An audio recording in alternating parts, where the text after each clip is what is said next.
आमे चारि गोटी नाटक को लेकिन फिल्ड की बाहरी बोली आशा कर रखीचु। प्रथम नाटक हूँ पप्पू ब्रह्मंकर जो बुलेई नेबी तोते खंडगिरी। सेकेंड नाटक हूँ आमर जगन्नाथ राउत सुबोध मिश्रंकर जहाँ को मुझे भल पाऊँची। थर्ड नाटक हूँ आमर अजयस आ बुलु विश्वाल कौन श्रीकृष्ण शेष हस। तापर फोर्थ नाटक प्रदीप बेहरांकर सबुकिछि सरीगला परे। युद्धरे किए कहीपर मु जितबी कि हारिबी युद्ध हम हुए तो जीति पारे कि हारी जाई पारे। मु ग्यारंटी दे कहबी जे आमे लड़ाई रे जीतबू। आमठू केते केते योद्धा अछंती सब बड़ बड़ पार्टी अच्छी से सब नाटक करेंगे आहरी बढ़िया बढ़िया नाटक करेंगे। किंतु आमे जति दूर विश्वास भरोसा अच्छी दर्शक निश्चित भाव में नाटक को ग्रहण करेंगे। नाटक स्वतंत्र हम यात्रा खंडगिरी जार आरंभ कर लिंगा बाबू तत्वावधान आम आज सब एकाठी हो गोटे टेन तले मत गोटे बड़ दायित्व देते नाटक प्रथम नाटक करने जार टाइटल अच्छी तोते बुलेई नेबी खंडगिरी।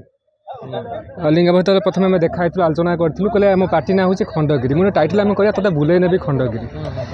तो जेहेतु यात्रा बड़ महासमर खंडगिरी हुए आम समस्त एकाठी हमें टाइटल आम करूँ। नाटक गोटे जेजे दी नातुणीकर कथा को लेकिन आम करूँ नुआ कथा करूँ चेष्टा करने सबू दर्शक नाटक पसंद करेंगे आम आशा रखीचु। निहाती ये नाटक आरंभ होची खंडगिरी मेला को नहीं नाटक सरुची से खंडगिरी मेला सबू घटना नाटक घटुची से खंडगिरी मेला भितर से खंडगिरी मेला में बुलिया आसती सब देखती जानती यात्रा देखती बुलती सन्त साधु सन्त मान देखती।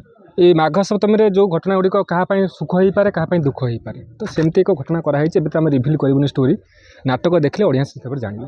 निश्चित भाव में आम समस्ते आज खुशी बहुत कष्ट भितरे आम जो बर्तमान 3 मास 4 मास है पार्टीटा तैयारी करने समस्ते इवन कि मैनेजर मोर कलाकार बंधु मैंने एवं मु समस्ते समस्त प्रचेष्टार आज तार पूर्ण रूप दबाक जाऊँगी अपेरा खंडगिरी।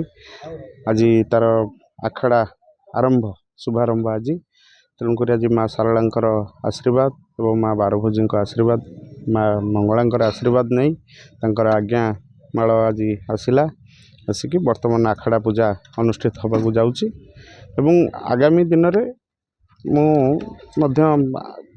आशावादी मोर जी कलाकार बंधु मैंने अच्छा समस्ते सुरुखुर ये पार्टी की चलेबे एवं नाटक जहाँ जहाँ आम करूँ पप्पू ब्रह्मंकर प्रथम नाटक आज रिहर्सल आरंभ हम तोते बुलेई नेबी खंडगिरी आपण मैंने देखिए से गोटे भिन्न प्रकार भिन्न स्वादर कहानीटी होती।